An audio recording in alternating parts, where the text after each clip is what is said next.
réaction du patriarche Jonas Mukamba Kadiata Nzemba contre les propos mensongers et discourtois de M. Valentin Mubake du 5 juillet 2017.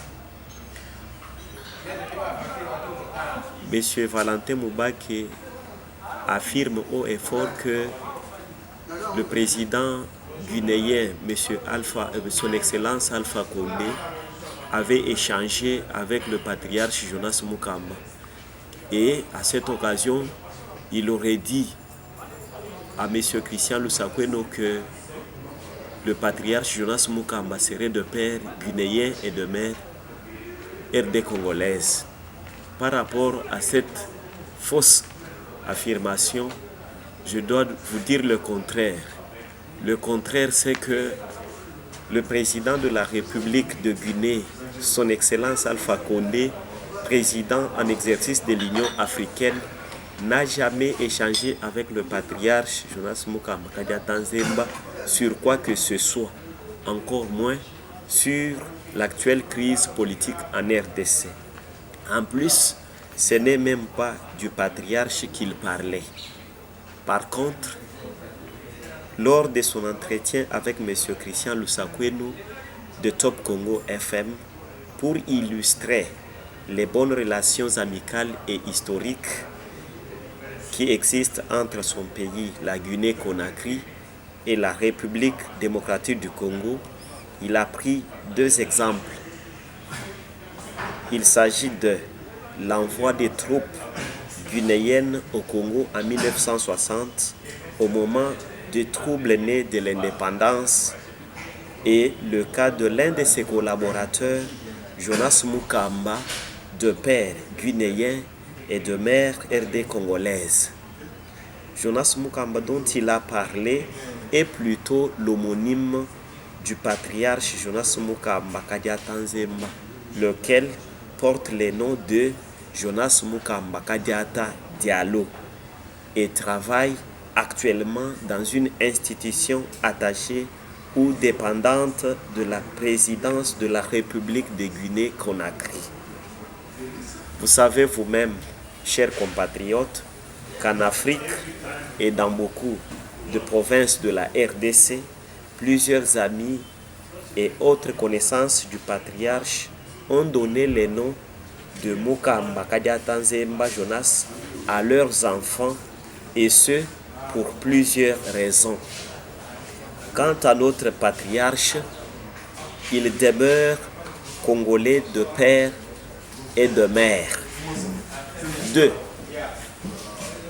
M. Valentin Mubake a affirmé que lors de la gestion de la chose publique, le patriarche Jonas Mukamba Kadiata Nzemba n'était pas à la hauteur. Il a dit beaucoup de choses. Il a prononcé des propos mensongers et discourtois à son égard.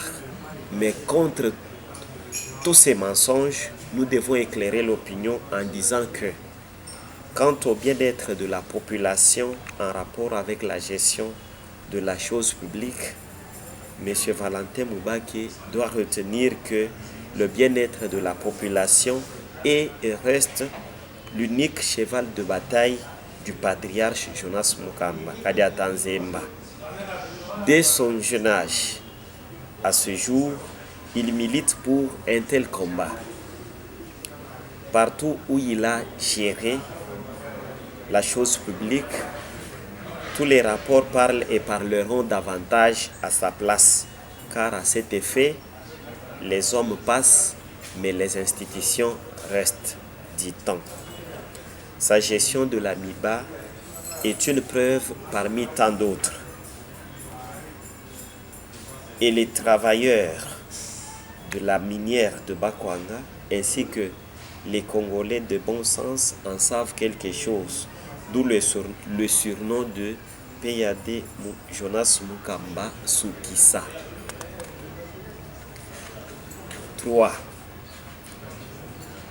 M. Valentin Mubake a encore raconté des choses. Il a encore menti pour intoxiquer l'opinion en disant que, comme il était à bord de l'avion qui transportait les prisonniers de l'époque, c'est que il a joué un rôle en ce qui concerne leur sort. Et là encore, je dois vous dire haut et fort que ça n'a jamais été le cas. Qu'est-ce qui justifie sa présence? À propos de sa présence à bord de l'avion qui transportait les prisonniers, cette présence n'a aucun lien avec le sort des 10 prisonniers, en ce sens que l'on peut voyager à bord d'un bateau, d'un avion, d'un véhicule, d'un train qui transporte des prisonniers et d'autres passagers sans être impliqués ni de près ni de loin à leur situation. Tel est le cas du patriarche à bord de l'avion qui transportait le feu Premier ministre Patrice Emery Lumumba. Si vous voyagez à bord de l'avion de la MONUSCO, deviendrez-vous un casque bleu pour jouer son rôle? Alors que ce sont des cas qui arrivent. Encore faut-il savoir qu'à l'époque, les moyens de transport n'étaient pas en abondance comme aujourd'hui en RDC. Pourquoi veut-il intoxiquer l'opinion? Pour mieux comprendre cette malheureuse coïncidence, il faut se placer dans le contexte de l'époque. Il a encore continué pour dire que tous ceux-là qui sont des étrangers dans ce pays n'auront pas de poste officiel. Et là encore, nous devons lui dire qu'il se trompe de cible. D'abord parce que, le patriarche Jonas Mukamba est congolais d'origine, donc de père et de mère congolais. Ce n'est pas un étranger. Donc si lui il a à reprocher aux étrangers, il doit éviter d'utiliser dans ses propos le nom de notre patriarche Jonas Mukamba Kadiata Nzemba. À ce sujet, nous devons dire que au sujet de la course au poste, à la primature et dans les ministères, M. Moubake se trompe de challenger. Il n'y a pas longtemps qu'il a déclaré que, selon le testament politique de feu Étienne Tshisekedi, le poste de Premier ministre UDPS doit revenir à lui. On comprend alors ce qu'il vise. Cela étant, les propos mensongers de Valentin Moubake du 5 juillet 2017 sont caractérisés par les fausses accusations, la diffamation, les dénonciations calomnieuses, la xénophobie, etc., etc. Dans la dite sortie, il s'attaque à tout le monde. C'est pourquoi, en se référant à l'adage « l'estrildine fait son nid en arrachant ses plumes à la poule », l'opinion publique constatera avec moi que le patriarche Jonas Mukamba Kadiata Nzemba sert de bouc émissaire à M. Valentin Moubake, détenteur déclaré Premier ministre testamentaire UDPS SIC. De ce qui précède, il appelle les compatriotes à ne pas céder à la manipulation et à l'intoxication à son sujet. Ainsi fait à Kinshasa le 14 juillet 2017. Stani Loadeya Kamanji, porte-parole de l'ADECO, Alliance démocrate congolaise.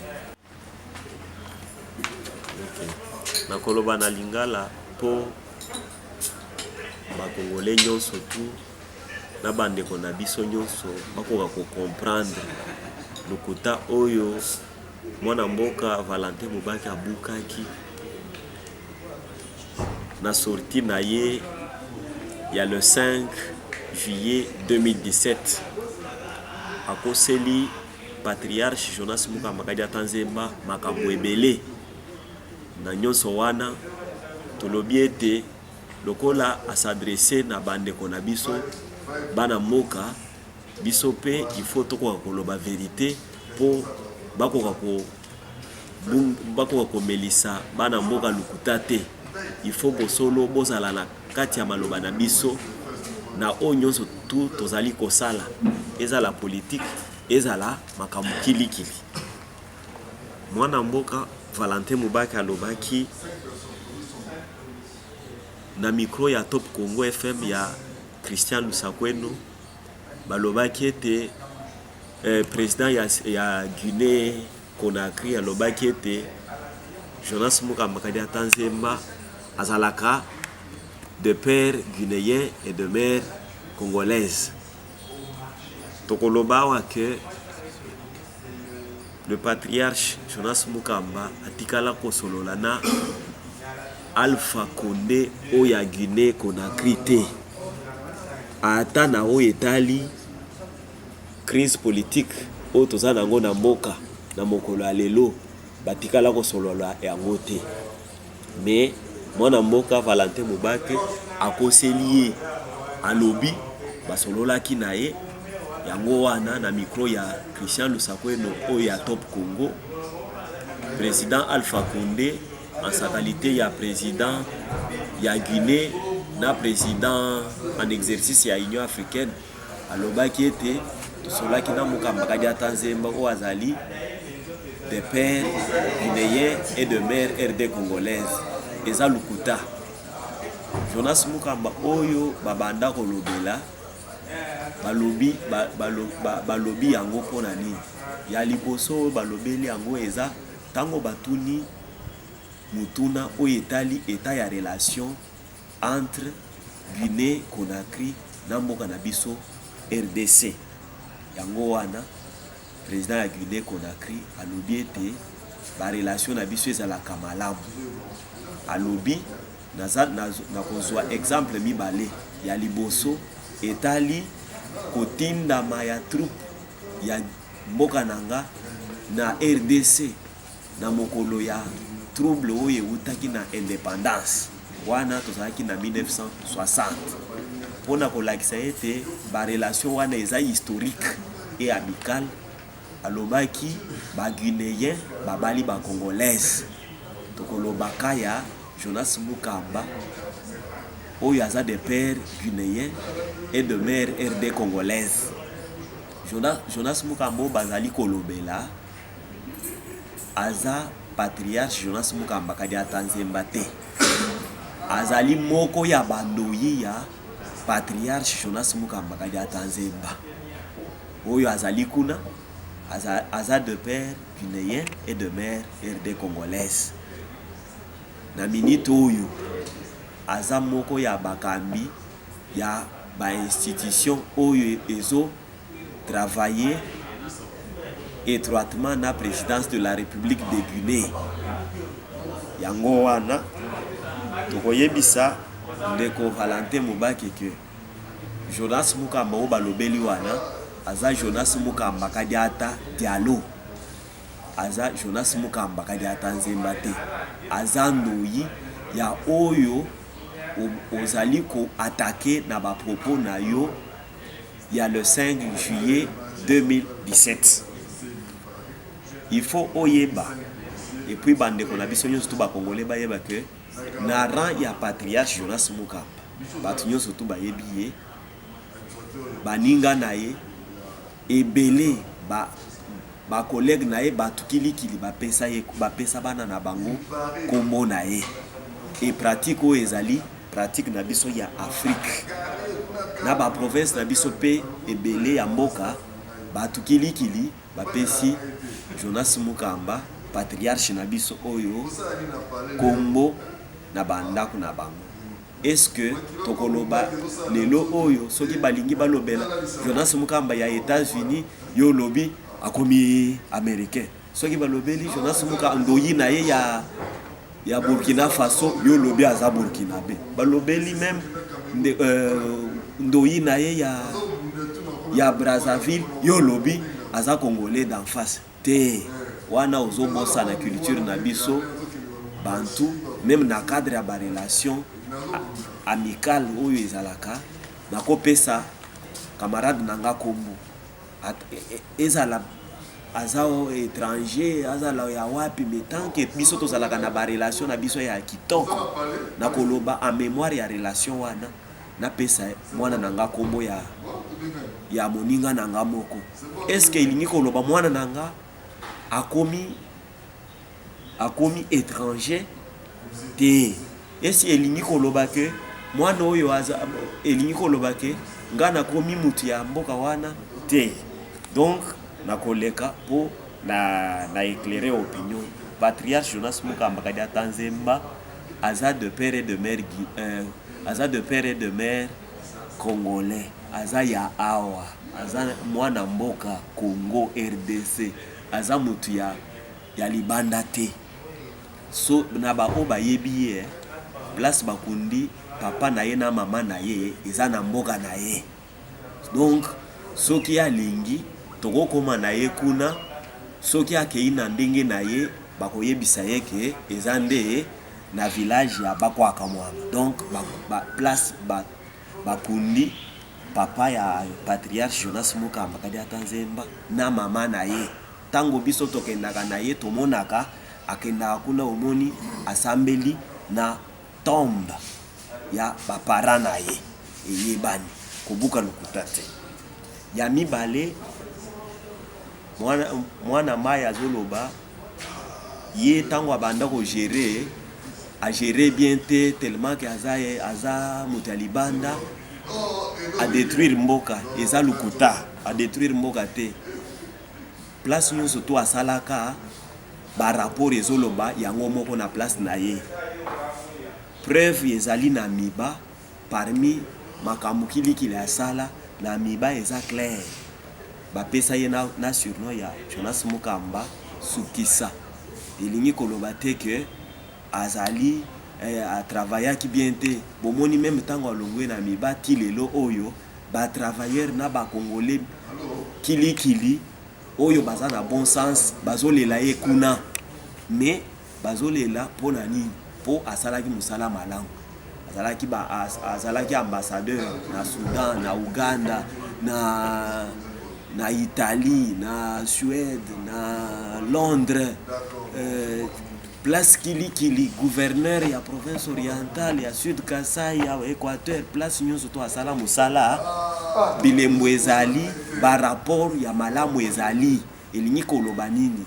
Elingi koloba ete pona oyo etali bien-être ya population patriarche Jonas Mukamba kadi atanzemba abanda kosala ngo banda bomwana na ye ti lelo oyo eza cheval de bataille na ye po na musala oyo ya politique oyo asali na mboka asaleli bato. Bilembo ezali ba rapport ezali po les hommes passent mais les institutions restent. Donc tozokende pona ko expliquer na oyo mwana mboka Valentin Mubake akoselaki Jonas Mukamba lobi lokola ye azalaki na kati ya avion oyo banda omema ba prisonnier oyo ya epoko wana seke ye pe ayebaki oyo elingi komela bango. Donc azalaki dans le coup eza lukuta pona nini? Okoki ko voyager na train, na bateau, na mutuka, na avion. Na kati wana okokuta na kati ya ba passager okuti na ba prisonnier baza na kati. Sori ya ba prisonnier etalaki Jonas Mukamba te. Azalaki moko ya ba passager etalaki ete ye souci na ezalaki akende place abanda okende. Est-ce que soki okoti na avion ya casque bleu et na avion ya MONUSCO, est-ce que okokoma casque bleu? Okokoma casque bleu te.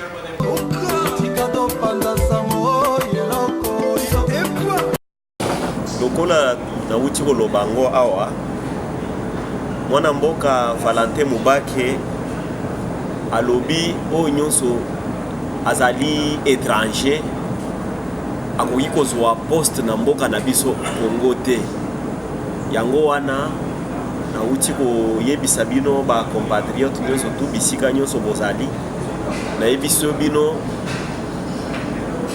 bosolo na likambo yango ezali ke patriarche Jonas Mukamba Kadi Tanzemba azali congolais d'origine pour papa naye congolais ya Kasai oriental, maman naye congolaise ya Kasai toujours. Donc tozokoka ko comprendre te pona nini mwana mboka Valentin Mubake akoki kobimisa bitumba na maloba naye na oyo etali poste envers patriarche Jonas Mukamba. Toyebi eloko nini ye azali koloka, mais tokoyebisa bino Jonas Mukamba aza concurrent na ye te, aza challenger na ye te, po awutaki koloba awa bato nyonso bayokaki ye na maloba na ye moko na sorti na ye wana oyo tozolobela awa. Alobi ye mutu akokaki kozala premier ministre ya UDPS, testament politique ya feu président Etienne Tshisekedi